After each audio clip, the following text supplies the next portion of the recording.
I will note that in a way I'm deceiving Mauro, because it's not only about Impressionism in society. It's some work that I am doing now, actually. And I've discovered in my own research, or it seems to me in my own research, that the Impressionists not merely praised their society and celebrated it, and it's one of the reasons we love them, because they praised us, the bourgeoisie, of course, and so on. And we recognize their world, which is urban and modern, cafes and theaters. They are the first artists who will actually do this, but they also, at the same moment that they praised their society, they also were critical of certain aspects of their society. In other words, it's not just this kind of 19th century optimism, but you find, especially in Manet and Degas and certain other artists, a kind of critique of what is going on. And so what I'm going to do tonight, in a certain way, because nobody can do Impressionism in a day, much less an hour, is to talk about some of the critiques that they make of society, as well as some of the celebrations. But it's the critiques that I'm going to be focusing in on. So there's a thesis, if you like, that's floating around here, which is they liked what they saw and they enjoyed their life, but at the same time they thought there were things about it that could be made better. Okay, the image that you see here, and this will be the first critique, and even a double critique, is entitled Sunrise Impression. It is by Monet. It's dated 1872, and it is the image that gave the group its name.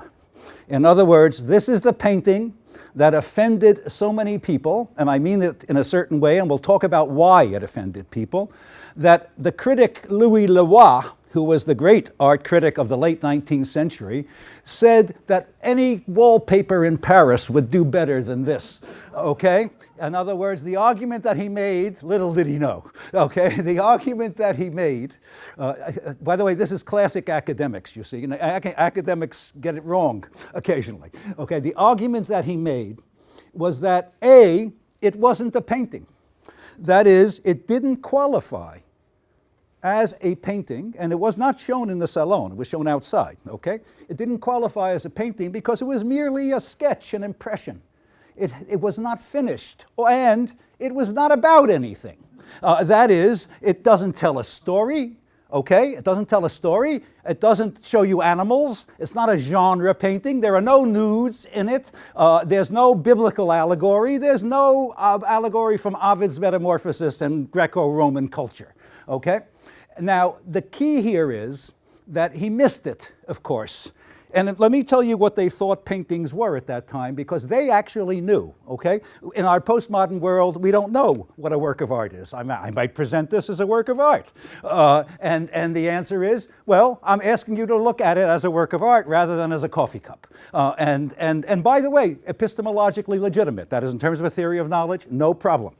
Now, then, the most popular painter was a guy named Winterhalter, who was the court painter of the Second Empire, the empire in France. It's so interesting that, but this is another lecture, that the country of liberty, equality, fraternity produces two empires.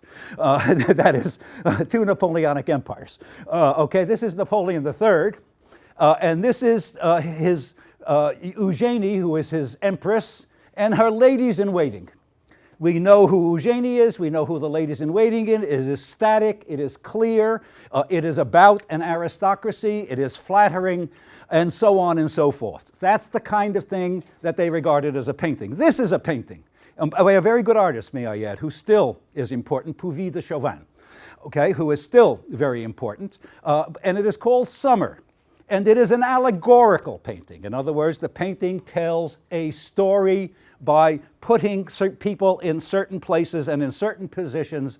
And it is, of course, about the abundance of summer and what summer is doing. And so it has a tale. However, obviously, let me go back, if this thing can go back.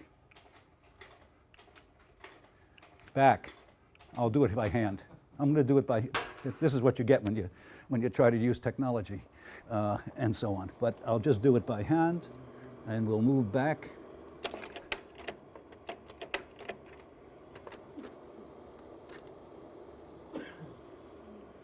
Sorry, folks. But this is not a painting.